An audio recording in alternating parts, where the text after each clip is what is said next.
Hello, everyone, and welcome to this week's episode of the DVC Show. Coming to you from the Bob Varley Studio in Orlando, Florida. I'm your host, Pete Werner, joined at the table this week by my good friends from DVCRentalStore.com, Mr. Paul Krieger. Hey, everybody. From MoneraFinancial.com, his lovely wife, Ms. Amy Krieger. Hello. And from DVCResaleMarket.com, Ms. Linda Smith. Hello, hello. Not to be confused with the wife of Jimmy Smith. Not to be confused. This is true. Totally different spelling. And, of course, our producer, Mr. Corey Fiascanaro. Welcome home. And just a reminder, this show, along with all of our DVC content, brought to you by the World of DVC, which is sitting around this table right now. DVCResaleMarket.com, DVCRentalStore.com, and MoneraFinancial.com. And if you want to buy a resale contract, DVC Resale Market is your first call. If you want to rent out your points or rent points because you want to see what all the fuss is about regarding Disney Vacation Club and try before you buy, you go to DVCRentalStore.com. And, of course, the crack dealer of the DVC world, the tagline from MoneraFinancial.com, yeah, okay, here. Because that's pretty much the credit process. They will help finance your next DVC resale purchase, so MoneraFinancial.com. And I really hope that they like the fact that I call them crack dealers. So I think so. I know. I appreciate that you call my wife a crack dealer. So I'm just gonna change like that little. She's not a crack dealer. She works for the crack dealer. I okay. just work for them. Yeah. What? I'm gonna change my little I have that picture when I send an email and how everyone has inspirational quotes, and I'm just gonna change it to Yeah, okay. one of those. Yeah, okay, here. Yeah, okay, here. Here's your money. It's pretty much how it goes. I mean, all kidding aside, Monera really lowers the bar to entry. Yeah. They make it very easy to finance. It's dangerously easy. Yeah. And that's how we got into DVC. We, in 2018, before we even knew that much, we are, Monero borrowers from a long time ago. And that was how, we were able to enter, because we just weren't as established, back then. And we weren't really, we were just looking for an easy way to finance. And now, we're on our 5th contract. So. yeah, well, that's why I call them crack dealers. Add-on-itis lives right there. The struggle is real. I'm telling you. It's all good. Tell me about it. I started off with 270 points. We were just having a discussion about how many points I have now. I'm not going into that here, but it's a lot more than 270. It's a wow amount. This episode is now DVC support group. Yeah, no, it's, but never for one moment regretted any of my purchases. Never once did I say, I probably shouldn't have done that. Same, yeah. I love being a DVC member. Mm-hmm. I don't love the management so much, but being a member, I still absolutely love being a member. So, okay. So, our last video, we talked about the best DVC dining locations, and in this video, we're going to go the opposite way and talk about the worst. Mm-hmm. And I'm going to let Fiasco. Yes. Right. No. He's ready. He's back there. He is back there. Really, he's here ready. we go. Ready to go. Okay, so I have my guns up for this video, and my target is the beach club specifically. Starting with Cape May Cafe. I feel like prior to everything shutting down, Cape May already was at the bottom of the list of places I'd recommend people to go. And I understand that it had a lot of hype behind it from certain groups of people, specifically people who loved crab legs. And I will give it to you. If you are a fan of crab legs, you're going to be hard-pressed to find good quality crab legs that you can just eat infinitely. And Cape May did deliver that. And they don't anymore. So that was their only saving grace to me. Granted that the buffet had a little bit of variety, so I would also give it to the family with kids, which is most families coming to Disney is family with kids. There's a lot of things to get around picky eaters, like chicken tenders, just red spaghetti and pasta. So that's fine too. The caliber of most of the seafood, though, is just straight garbage. And this has been true since before they closed. And I sometimes, like, people go there and they rave, like, oh, this seafood buffet, endless seafood. It's like, if I'm just shoveling seafood garbage in my mouth, I don't care that it's endless. Like, the fish is just, it's like rubbery and gross, and like, I don't know. I will. Amy did mention that the lobster was good. I'll give it that too. The lobster was pretty good, but now the way that they have it set up with the family style, all you care to enjoy plates. I remember one person, they told me, and they were like, "Hey, you need to really go check out Cape May. Like, their new plates. I think you're really gonna like it." It's like, okay, and we went, and it is way worse than it ever was before. Horrible. Not only are the all you care to enjoy crab legs not infinite, but you pay like $24 a person for a bucket of 6. Yeah. So that's out the window. And then the plate of seafood, like the land plate wasn't disgusting, but it wasn't anything to write home about. And like, I would be upset if Haley and I went and like we're just paying, not doing like a dining show, and like we're like, okay, we're just gonna eat from the land plate. It was very lackluster. But the seafood, which is what you should be getting at Cape May, was almost exclusively disgusting and inedible. The white fish that they served, like it was in like a microwave bag. Like, you get those microwave bags of rice, where is this a microwave bag of fish? It was not good.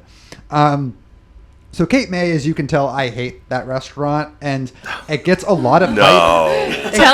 Tell us how you really feel. The thing about it is... Don't be shy, Corey. Yeah, no, it gets a lot of hype, though. So, like, my thing is, like, if you hear a lot of people being like, oh, Cape May, and you do like good seafood, like, because, I mean, I come from the Northeast. I come from the Boston area. Like, there's lots of good seafood there. Yeah. And for me to, like, my comparison to what good seafood is, Cape May just can't do it. At all. But then, staying with Beach Club, I'm just going all out on Beach Club today. Beaches and Cream, one of the most overrated restaurants ever. Oh, I love Beaches and Cream. In the same frame, lots of people hype it up. They're like all crazy about Beaches and Cream, and then you go there, and like, so think about Beaches and Cream, right? What's the selling point of that place? It's their ice cream. I can name like 5-6 different ice cream places within walking distance to Beaches and Cream that serve better ice cream for cheaper than Beaches and Cream does. But then on top of that, you take the ice cream away and you're like, okay, I can get it cheaper and better in all these different places. What are you left with? You're left with overpriced burgers.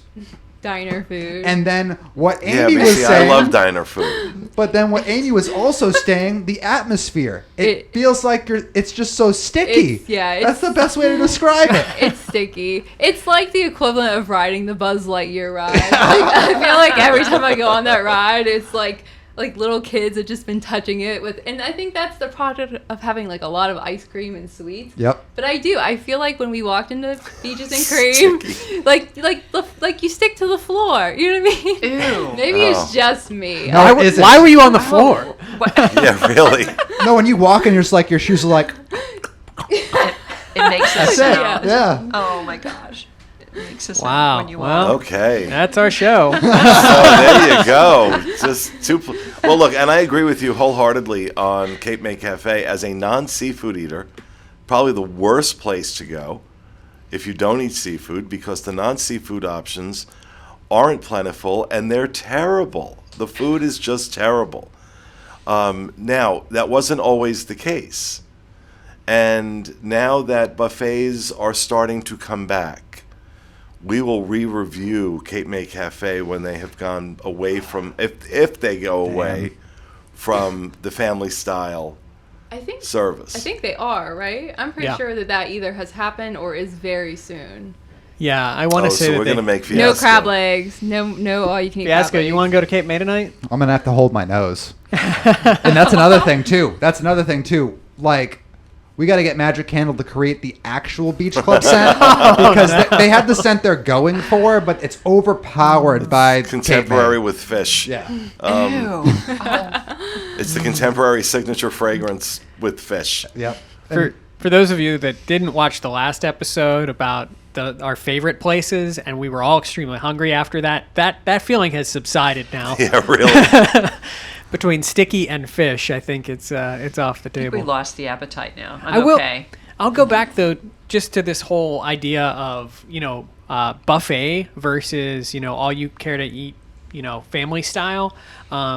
Cape May was the exception. I will agree that it's sort of downgraded, but a lot of the restaurants did pretty good with that conversion to that family style, and I hope that Disney doesn't fully lose sight of that. I hope that some of these restaurants that actually went to family style maybe continue down that path, because I think some of the food did improve by going to family I don't know. style. I think you had a lot more choice True. when it was on buffet, and now they're limiting the family style service. They're limiting it to the things that are least expensive for them to serve, and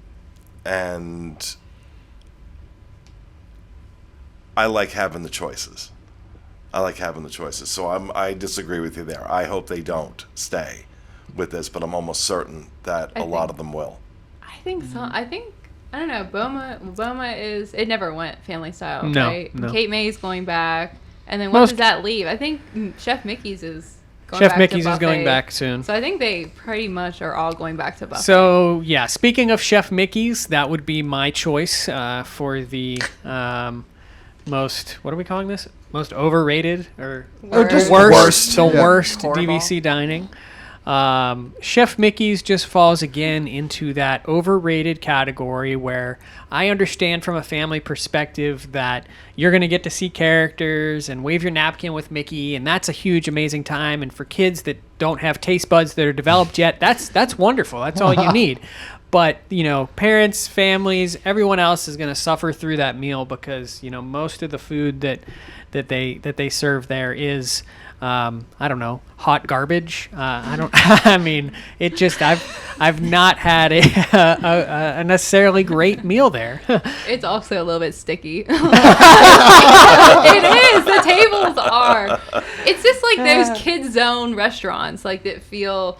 I don't know, but I will tell you that the last time that we ate at Chef Mickey's, when Chef Stickies.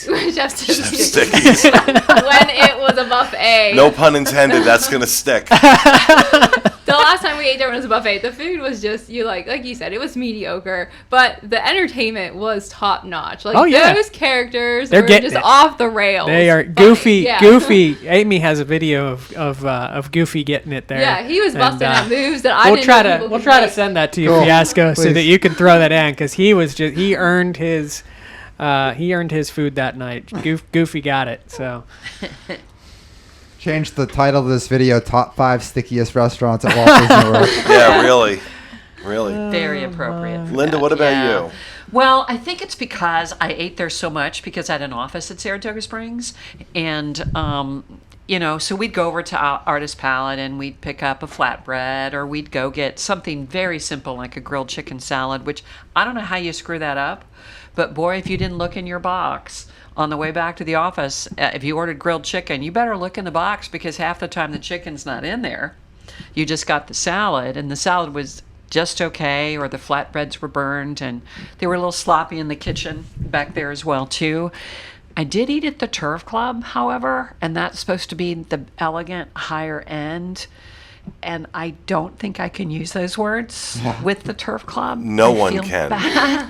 I just can't. It was not a great experience. I mean, overall, I'm probably the least person to come to at the table with the most bad experiences because I've had so many fantastic ones that I've been very, very happy with. But those were fairly consistently a concern with me, and I would not go back there by choice. Turf Club is, I feel comfortable saying, the worst restaurant at Walt Disney World. And not only that, I'll go a step further and say that food and beverage in general at Saratoga Springs, the worst of any of the Walt Disney World resorts, not just DVC. It is where mediocre goes to die. is it sticky? And it was not sticky. Okay. But it wasn't good. And I've not had a good experience at Artist Palette. I've not had a good experience at Turf Club. And when I see things like that, it tells me it's a systemic problem coming from management. That management is making consistently bad choices when it comes to the food. And until that changes, that won't change. Okay, this food is not going to magically get better. And I don't blame the people cooking it, because they're told what to make and they're told what to buy. And that's by the food and beverage manager. So whoever has that role isn't doing their job very well. I'm sorry. I know this tends to get back to people, and I'm just being honest. Yeah. That you really need to look at what you're doing in these places, because for both of these locations in that resort to be that bad, that consistently, and that notoriously, Turf Club has a horrendous reputation. And either you're not listening or you don't care. I don't know which is true, but neither one is forgivable. At this point, it's been long enough. I'd held out some hope that after the pandemic, when Turf Club reopened, that it would be better. And almost immediately, I start hearing from people. I haven't been over there because I can only waste my money so many times. But I almost immediately started hearing from people, absolutely horrendous, worst meal I've ever had at Walt Disney World. And I'm talking, I've heard this from at least 5 people. So 5 unrelated people. So no question in my mind, Turf Club, not only the worst restaurant at a DVC resort, it's the worst restaurant at Walt Disney World. And until they built the bridge, those poor people were landlocked there. We're stuck there. There wasn't anything else to turn to. I mean, working there in an office years ago, we would take sandwiches back a lot, and the staff was not real happy we'd come in and do that. But if it's not good at all, and there's things missing, but the Turf Club to be the top restaurant and not be able to get around it, it's really hard. And that's the thing too, that Saratoga Springs, food and beverage wise, has a challenge that not a lot of other Disney resorts have, and that is Disney Springs and the bevy of incredible restaurants that are there is a walk away. It's walking distance. So you have to be able to compare to that. And not only are you not in that league, you're not even playing the same game. When I can walk over to Disney Springs and I can go to Haleo, Homecoming. I can go to STK.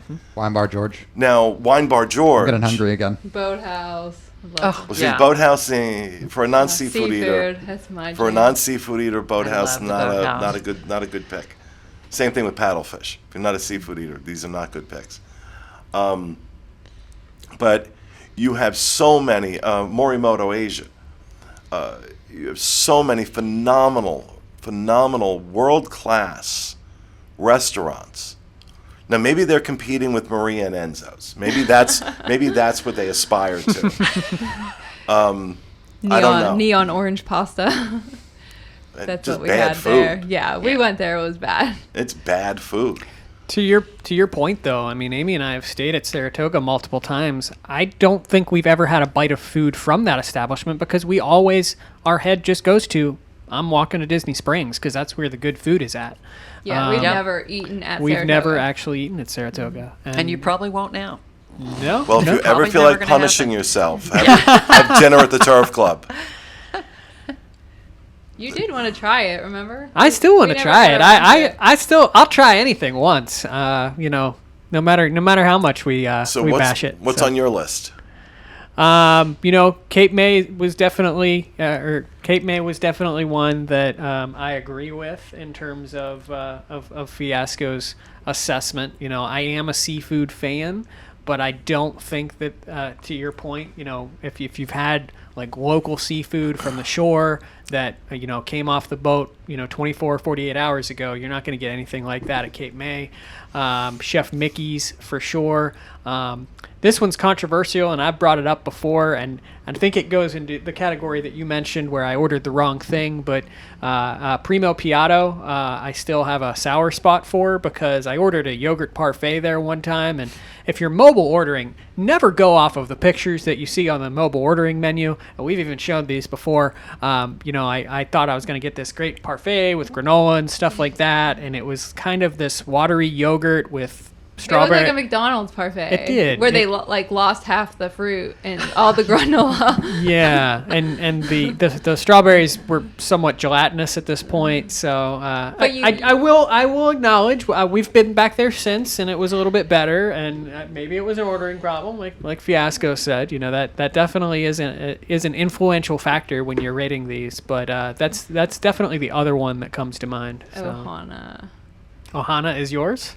Yeah. See, I think I have like this love-hate relationship with Ohana because like I really like the noodles and I like a lot of what they're trying to do.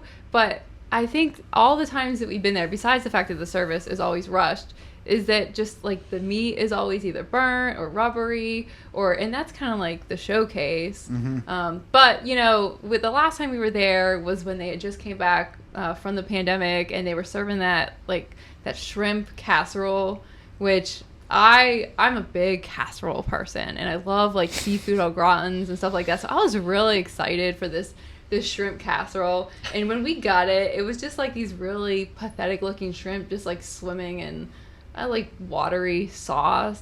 Like those poor shrimp like died for that nonsense. Yeah. And so I wrote this review about it. I wasn't very nice. But then, like 2 days later, they changed it back. Not because of me, but they totally changed it. Because of they you. Changed it because to the shrimp skewer. So we haven't been back since. So I do want to go back and try it. But if you like the noodles, you can go to Captain Cook's and get a really good the pad thai noodles or whatever they're called there. Yeah. They're quick service noodles. They're almost the same, and they have more vegetables in them. Well, so. And if you're in the Orlando area, these Brazilian sort of ideas of bringing meats to your table is not a new concept anymore. There's multiple different resorts that are doing this. So, look for another Brazilian steakhouse or something like that to go to where you'll have endless meat delivered to your table and it's well cooked and all of that kind of stuff. And you're not rushed through your meal. And that's the biggest one of them all because, I want to enjoy my food. I'd like to chew. But I want to love it. Like I want to love Ohana so bad, and so, yeah, I'm gonna go back again, and because I'm a sucker, and I like noodles. So the way that I describe Ohana, it's the optimum situation for potential disappointment because it can be so good, and theoretically like the steak, the chicken, the shrimp, the noodles, the dessert, everything is so good when it is. But then it's so inconsistent that, like, this is what everybody reports back to me, too, when they say they went to Ohana is, oh, we went and the steak was still mooing, or, oh, we went and it was all well done. And there's no, like, happy place where it's like, oh, this is the temperature that we prepare our meats. It's always kind of random, and you never know what you're really going to get. And that's especially true with the service, too, so... So, I think the experience and the value of the portions that you get are also part of the value that we look at in the meals where we go. Because I don't mind paying quite a bit for a great, great meal. But I think it should start off with appetizers. So long story longer, some great friends and members of mine that I enrolled years ago and sold them quite a few points came down. And they invited me to go to Boathouse for lunch. And I said, great, I would love to see you. Let's do that. So we met at Boathouse, and I do love the Boathouse. But I looked at the appetizers, and I thought, maybe I will have those oysters. Maybe I will do that because that just sounds really good to me right now. And so I always kind of like to ask the waiter and waitresses what their thoughts are on this particular item if I haven't had it there. And I asked her, and I said, so if I ordered these oysters, how many do you get? Well, you'll get 6. And I said, would you order it? And she just kind of looked at me. And I said, would you not order it? Oh, how large are they? They were going to be about the size of a quarter. 6 for $24. So Linda did not order those that day. But I will say that everything else, although there is a pricey menu, is very, very good. But That's just big with me, how you start off. So this is one that I will say is not, I'm not putting this on the worst list because I'll be slapped in a moment. But we have been to this restaurant enough times now that I think that I would put it on warning. I think the consistency at Steakhouse 71 is a little bit off. No, I agree. It's not consistent. You've had multiple different prime ribs there. I've had multiple different cuts of steak there. We just had breakfast there for Easter. I never knew that this question existed, and maybe it's just my ignorance, but I never knew that there was something, or that there should be something called a poached egg over hard. I didn't know that was a thing because I ordered the hash, and it's not how I asked my egg. It's not how I asked for my egg to be done anyhow. But it's I don't think it's anything in the service department. I think we've had amazing service the multiple times we've been there, but I think the kitchen is just a little wobbly at the moment. And look, you guys know I was scared to say something. So. I'm a big fan of Steakhouse 71. Yep. I'm a big fan. I know the people who work there. I can no longer go there and review it because the minute I get within a mile of that restaurant, they know I'm there. Yeah. So when I go, my meals are perfect. Yeah. But I know that, and I know that I have to factor that in. But I have heard, and I've shared this with them. I have shared this feedback with them that I'm hearing from a lot of people that they're having a very inconsistent experience. Mm-hmm. And, I'm not going to make any excuses for them. I can go on, like I said, I can't review that restaurant anymore. Yeah. Because they know I'm Yeah. there. Yeah. They know I'm there. And but I have to be honest, I'm hearing this from a lot of people, not just you, Yeah. that it's been inconsistent. When it's good, it's good. When it's good, it's And- outstanding. Yeah. And the prices are good, but it is inconsistent. I mean, we had I think three of us ordered the same exact thing and got it cooked the same temperature, and they all three came out, completely different. So inconsistent, but I still like it. I can't help it. I'll keep going back. Those onion rings. And Those the are good. burger. The burger on the lunch menu is probably the best burger I ever had on property. Yeah, no question. No question. So did I miss anybody? No, I think No, we hit I them got all. everybody. Great. Sticky, trashed sticky, it. sticky. I think we trashed enough trashed restaurants. everything? Yeah. We're gonna get a call from Beach Club. And just before we end with Beach Club, and then what is up with their quick service? Like, what do they even got going on there? Like, it's like you can order flatbreads and like hot dogs or something, but it's like, dude, they do better than this at Pop Century. Like, give us something more. I don't know. That's the end of Beach Club for me. Your points are no longer valid at Beach Club, I'm pretty sure. Yeah, they're not gonna let me park. No. No, they're not going to let you in. All right, folks, that's going to do it for this week's episode of our show. We hope you enjoyed it. We'll be back with you again next week with another edition of the DVC Show. Have a great week, folks.